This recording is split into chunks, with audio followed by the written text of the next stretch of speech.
안녕하세요. 여러분의 출근길 파트너 라디오 동서남북 김서영입니다.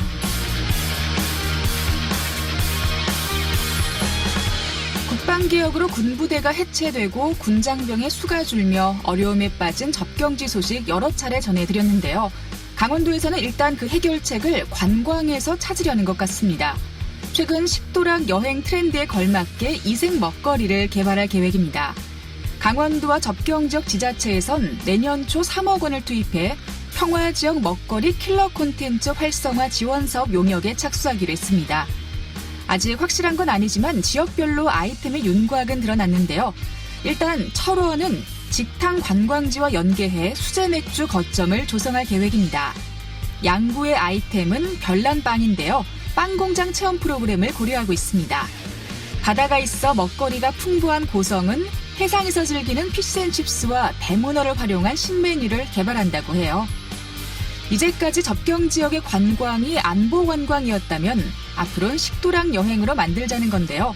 메뉴만 잘 개발하면 충분히 가능하지 않을까요? 강원도 접경지로 식도락 여행을 떠나는 날이 빨리 왔으면 좋겠네요. 10월 14일 월요일 라디오 동서남북 지금부터 시작합니다.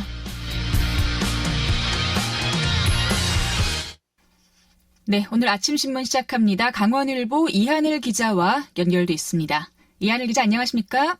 네, 안녕하세요. 네, 오늘 첫 번째 소식 아프리카 돼지열병으로 시작을 하는데요. 철원군 민통선 내에서 아프리카 돼지열병 바이러스에 감염된 멧돼지 사체가 이틀 연속 발견이 됐습니다. 어제 주말인데도 불구하고 강원도가 긴급회의를 개최를 했죠. 네, 맞습니다. 강원도는 어제 13일 오후 긴급방역 관련 회의를 개최를 하고 유관기관의 대응 방향을 점검을 했는데요. 그러나 정작 정부가 북한과의 공동 방역에 실패해서 사태를 키워놓고 대응을 지자체에 떠넘긴 상황이 되어버려서 이날 회의에서도 적절한 방역 대책을 찾지 못한 일선의 시군이 고민이 고스란히 묻어나왔습니다. 이날 오후 2시 40분부터는 비공개로 진행된 회의에서는 멧돼지 사살 방침을 놓고 엽사를 동원해서 멧돼지를 사살한다고 해도 민간인인 엽사가 지뢰 폭발의 가능성이 있는 위험 지역에 들어갈 수 있는지 또는 총에 맞은 멧돼지가 바로 죽지 않고 뛰어다닐 경우에는 주요 감염 원인인 혈액이 여기저기 퍼지게 될 텐데 대책이 있느냐라는 질문들이 이어지기도 했습니다. 네, 여러 가지 좀 위험성이 있어 보이기는 합니다. 이 멧돼지 총기 사냥에 대한 정확한 기준도 없는 상태죠? 네, 정부가 철원과 경기도 연천 등 일부 지역에서 멧돼지 총기 사냥을 허용을 했는데요. 구체적인 행동 방안이 없기 때문에 강원도와 접경지역 시군은 특별한 대책을 찾지 못하는 것으로 알려졌습니다. 군부대에서도 발병 한 달째인 현재까지도 일부 군부대에 충분한 양의 포획틀과 소독약이 지원되지 않았기 때문에 대책이 있어야 한다는 의견을 내놨는데요.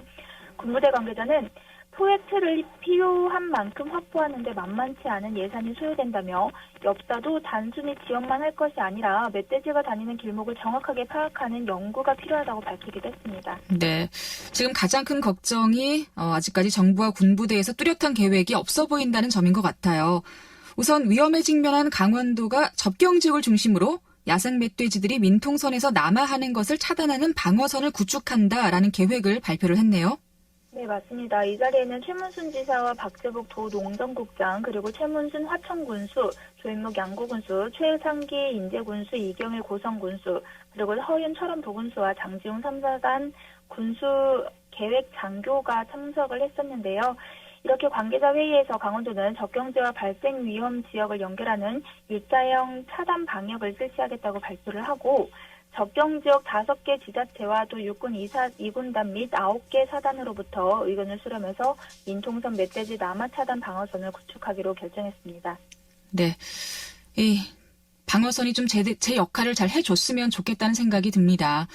자, 그리고 다음 소식은 강원 지역 혁신도시 내 공공기관이 최근 3년간 6,600여 명 이상을 신규 채용하면서도 지역인재 채용 비율이 11%대에 그쳤다고 하는데 그중에서도 지역인재를 단 한 명도 채용하지 않은 기관도 있었네요. 네, 맞습니다. 이 기간 동안 지역인재를 단 한 명도 채용하지 않은 기관도 있었고 또 지난해부터는 지역인재 채용 의무화 제도가 시행됐음에도 불구하고 실질적인 채용률은 오히려 감소까지 했습니다.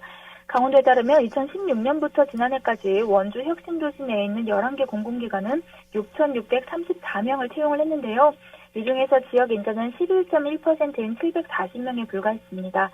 2016년에는 1,806명 채용 중에서 강원 지역 인재는 11.4%인 205명, 그리고 2017년에는 1,936명 중에서 11.9%를 차지하는 231명에 그쳤습니다.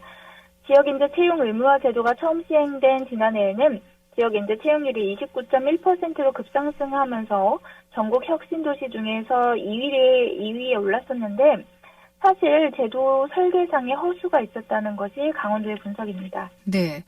혁신도시법에 따르면 2022년까지 30% 이 지역인재 채용률을 달성해야 하는데 3년 남았잖아요. 노력이 좀 더 필요하지 않을까요? 네, 맞습니다. 혁신도시법에 따른 지역인재 채용 의무는 지난해 채용률 18% 달성을 시작으로 내년에는 21%, 그리고 2021년에는 27%, 2022년에는 30%까지 끌어올려야 이것을 유지하는 제도를 말합니다.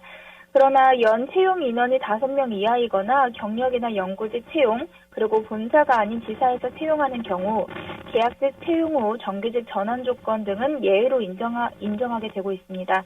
이렇게 예외 상황을 적용하게 되면은 지난해 원주 혁신도시 내 기관에 채용은 됐지만 지역인재 채용 의무화 제도에 포함되지 않은 대상이 총 선발 인원 중에 82%에 달하기 때문에 지난해 실질적인 지역인재 채용률은 총 2,892명 중에 304명, 10.5%로 오히려 전년보다 줄어들어서 실효를 거두지 못했다는 평가를 받고 있습니다. 네, 조금이라도 늘어났어야 할 텐데 오히려 줄었다고 하니까 참 그렇습니다. 그런데 그중에서 또 지역인재 채용률이 0%, 한 명도 채용하지 않은 기관은 도대체 어딘가요?